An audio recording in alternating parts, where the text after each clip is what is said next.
पहुंचे दिल्ली के जंतर मंतर पे और आज यहाँ पर बैंक वालों के यहाँ पे जो प्रदर्शन हो रहा है जान लेते आखिर क्या मांग है और किसके विरोध में ये प्रदर्शन हुआ। जी क्या नाम सर?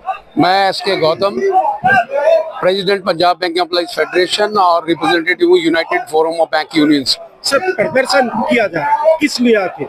आज United Forum of Bank Unions की ओर से यहाँ पर प्रदर्शन किया गया है क्योंकि हमारी 24 और 25 मार्च को देशव्यापी जो है 2 दिन की हड़ताल होने जा रही है, जिसके अंदर हमारी मुख्य मांगे हैं बैंकों के अंदर रिक्रूटमेंट, क्योंकि दिन बर दिन बैंकों की एम्प्लॉयज़ की जो संख्या कम होती जा रही है और काम बढ़ता है, और इसके साथ साथ हमारा 5 डे बैंकिंग, जब फाइनेंशियल सेक्टर सभी 5 डे बैंकिंग से चल रहे हैं तो बैंक एम्प्लॉयज़ को इससे डिप्राइव किया जा रहा है। और 1 साल पहले इंडियन बैंक्स एसोसिएशन ने हमारे साथ एग्रीमेंट किया था और जो टाइम की सीमा है डेली उसको बढ़ाकर 40 मिनट ज़्यादा करने के बाद भी, एग्रीमेंट साइन करने के बाद भी आज जो है वो गवर्नमेंट की ओर से क्लियर नहीं किया जा रहा। इसलिए 24 और 25 मार्च को देशव्यापी जो हड़ताल होगी, जिसके अंदर 10 लाख के करीब ऑफिसर्स, वर्कमैन सभी पार्टिसिपेट करेंगे और बैंकिंग इंडस्ट्री जो है वो एकदम से जाम होगी।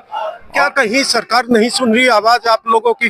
क्योंकि पहले भी काफी प्रदर्शन हुए बैंक वालों के अलग अलग मांग को लेकर, और जिस तरह आज और नई मांगे यहाँ पे आई। देश की सरकार का पूरा जो कंसंट्रेशन है वो बैंकों को प्राइवेटाइज करने के लिए है, इसीलिए बैंकों के अंदर रिक्रूटमेंट नहीं हो रहा, इसीलिए बैंकों की डिसइन्वेस्टमेंट की बात की जा रही है, बैंकों को बेचने की बात की जा रही है। लेकिन आज अगर भारत इस स्थिति के अंदर है तो नेशनलाइज बैंक्स जो हैं, बैंकों का बहुत बड़ा रोल रहा है हमारे हिंदुस्तान की जो डेवलपमेंट हुई है उसके अंदर। आज उस डेवलपमेंट को अंडरमाइन करके बैंकों को प्राइवेटाइजेशन की बात की जा रही है, और इसीलिए तमाम बातों के ऊपर, बैंक एम्प्लॉयज के ऊपर, बैंकिंग के ऊपर अटैक किए जा रहे हैं। आम जनता को कितना नुकसान इससे? आम जनता को मुश्किल होगी और हमें इस बात के लिए खेद भी है, लेकिन अगर आपकी राइटफुल डिमांड्स को ठीक तरीके से सुना ना जाए तो उसके साथ हमारे पास कोई भी चारा नहीं रहता। आज भी हमारा यहाँ पर धरना हुआ है और उसके बाद हमारे United Forum of bank union के सभी जो लीडर्स हैं वो डीएफएस को मेमोरेंडम देने के लिए गए हैं, ताकि अगर ये हमारी मांगे मान ली जाती हैं तो हमें कोई हड़ताल करने का शौक नहीं है। इसलिए हमारी पूरी कोशिश है कि सरकार हमारी बातें माने और हम अननेसेसरी लोगों को कष्ट ना दें। चलिए हम और भी लोग मौजूद हैं, उनसे भी हम जान लेते हैं। जी आप क्या कहेंगे?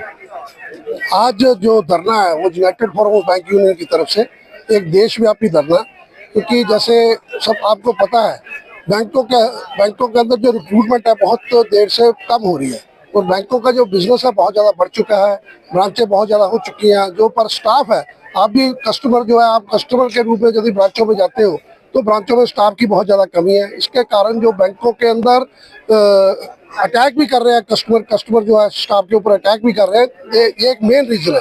इसलिए सबसे जो हमारी मुख्य डिमांड है बैंकों के अंदर रिक्रूटमेंट को जल्दी से जल्दी, जो 1 लाख से ज़्यादा पोस्ट बनी है, जहाँ पे बैंकों के अंदर ईज होगा वहाँ पे 1 लाख जो बेरोजगार लोग हैं उनको बैंकों के अंदर रोजगार मिलेगा। दूसरी जो हमारा 5 डे बैंकिंग ऑलरेडी जो सरकार है उसको नहीं मान रही है, इंडियन बैंकर एसोसिएशन के साथ जो समझौता हो चुका है उसको डिले टैक्टिक के साथ दिन पर दिन डिले किया जा रहा है। और हमारी बहुत सारी मांगे, बैंकों के अंदर आउटसोर्सिंग, बैंकों के अंदर कॉन्ट्रैक्चुअल वर्कर जो है, क्योंकि फाइनेंशियल सेक्टर एक बड़ा इंपॉर्टेंट सेक्टर है, इसलिए इनके ऊपर जो ऐसा काम नहीं चलेगा। ये हमारी मुख्य डिमांड है।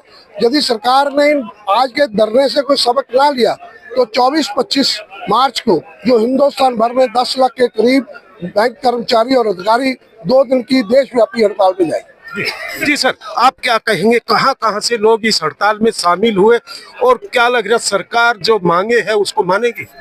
देखिए पहले भी बता चुके हैं कि आज का जो धरना है जो United Forum of Bank unions का, वो देशव्यापी धरना है। श्रीनगर से लेकर कन्याकुमारी तक के जितने भी बैंक कर्मचारी है, सभी बैंकों के, पब्लिक सेक्टर बैंक के, वो यहाँ पर आज मौजूद हैं और जो अपनी डिमांड्स है उसको आगे रख रहे हैं। और सरकार को हम यही बोलेंगे कि जो हमारी मांगे हैं वो हमारी जायज़ मांगे हैं। इसमें से सबसे इम्पोर्टेंट जो मांग है ये भी मेंशन करना चाहूँगा कि तकरीबन 2 लाख की वैकेंसी जो खाली पड़ी है बैंकिंग सेक्टर में, उसको भरने की हम मांग कर रहे हैं, क्योंकि हम बिलीव करते हैं कि जो ठेकेदारी सिस्टम है, कॉन्ट्रैक्ट बेसिस है, उसमें हम बिलीव नहीं करते हैं। और जो परमानेंट जॉब्स हैं उनको हम मांग कर रहे हैं कि वो बैंकिंग सेक्टर में लाई जाए। और मुझे यकीन है कि अगर नहीं मानेंगे भारतीय सरकार हमारी जो इस मांगों को, हमारी जायज मांगों को, तो जो आने वाले जो हमारे संघर्ष है और इससे ज्यादा भी तीखा हो। चलिए, यहाँ पे जो सीधी सी मांग है, जो वैकेंसी खाली है वो पूरी की जाए, सबसे बड़ी मांग तो यही है। अब देखना होगा कि सरकार वो वैकेंसी बैंकों में पूरी करती है कि नहीं करती। 24 और 25 तारीख को जो एक चेतावनी सरकार को दी गई है, उससे पहले सरकार संज्ञान लेती है कि या नहीं लेती, या फिर एक और जोरदार प्रदर्शन दिल्ली के जंतर मंतर पे बैंक कर्मचारियों और अधिकारियों का देखने को मिलेगा। हर खबर से आजाद होगा।